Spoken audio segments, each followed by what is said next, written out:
my name is Yvette, and I play in a band called Covet. We're in instrumental music, and I'm here to show you a couple of techniques that I got up my sleeve. Right now I'm capoed on 2, but right now I'm in F, A, C, G, A, E, and then I capo on 2. The first way I got into open tunings was because I was on like a Midwest Twinkle emo binge in college, and I found bands like American Football and Toe, and I found a bunch of tunings they were in.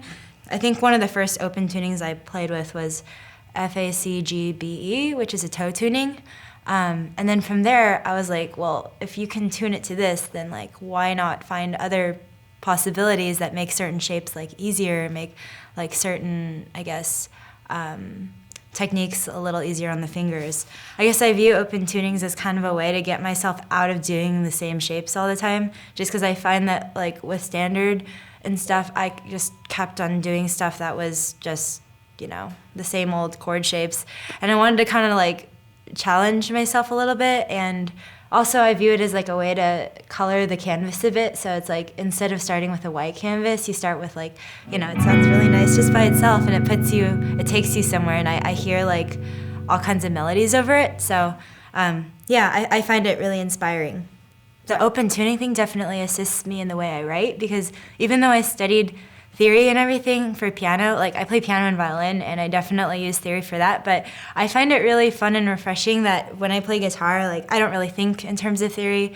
I sing something and then I find how to play it, and I end up doing jumps that are really challenging, or I have to get really creative with how I do like the polyphony portion of it. So I guess it's just challenging. I end up improving at guitar just by teaching myself how to play something that I sing in my head.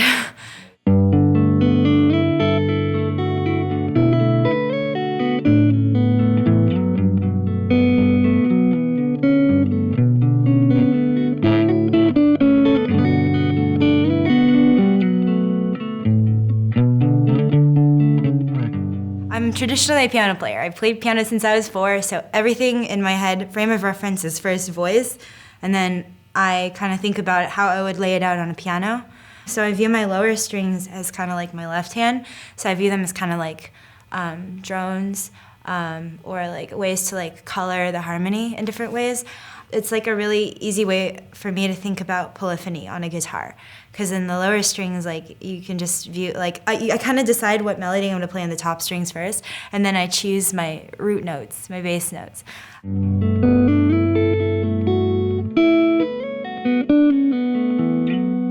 I kind of just wrote that, but then I was like, what do I want to do with like the lower strings to make it sound full? I started my whole like guitar career just making videos in my room, and I wanted to sound as full as possible as just one person. So coming from a classical piano background, everything I played always had like polyphony and like multiple voices, and I guess I was trying to find a way to sound just really full. After I wrote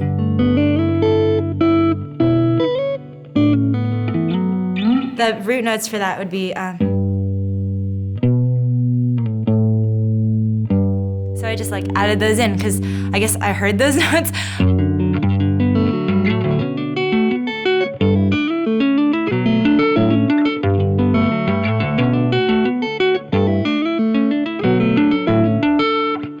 In this, I do a lot of finger picking and tapping, and a lot of people find that a little bit challenging, but what I do to make it a little easier is I actually finger pick up here to save myself the trouble of having to like move back and forth, so it actually kind of...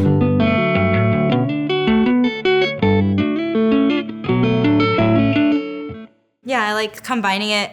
I think about a lot of stuff like texturally too, like when I have stuff that's just like way staccato, like tapping inherently is just like really staccato. Like it just sounds like you can't really get much sustain with it unless you like push down on it. So I like to kind of fill out that space with just drony notes. So even that, like...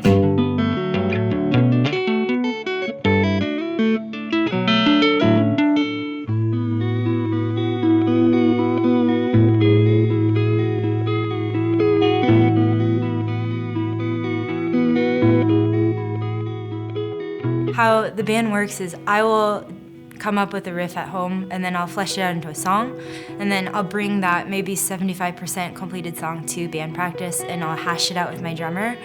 And then from there, David, my bass player, will add his parts over and fill out whatever needs to be filled out.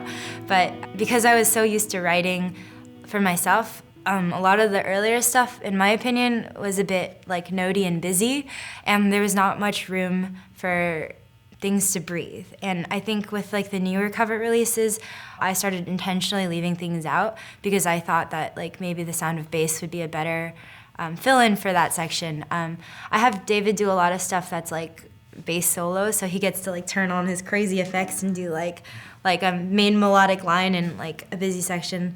There's a section of one of our songs called Shibia where the whole thing I'm like doing like crazy tap and stuff, and then I just drop out for a section and vamp this like.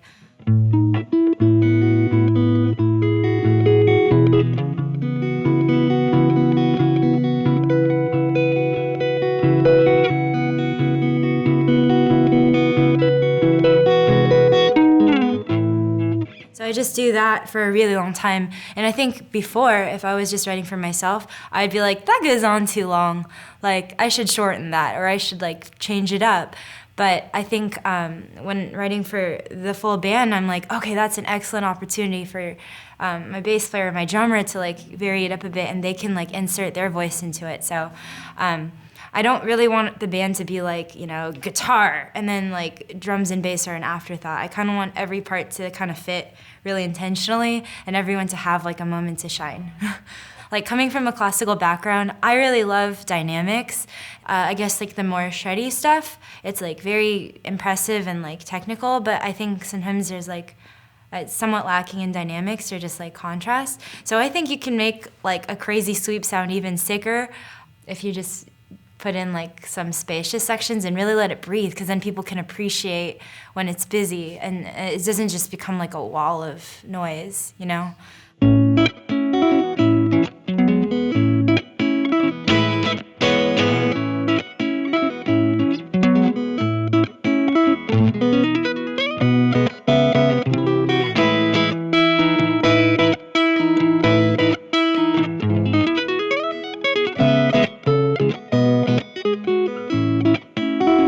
Like, I don't just make it all tap sweeps. Like, I wanted it to kind of like groove, but then sometimes there's like a fast run. So that was an example where I was thinking of like, how can I contrast that quick sweeping sound with like something that's more like danceable.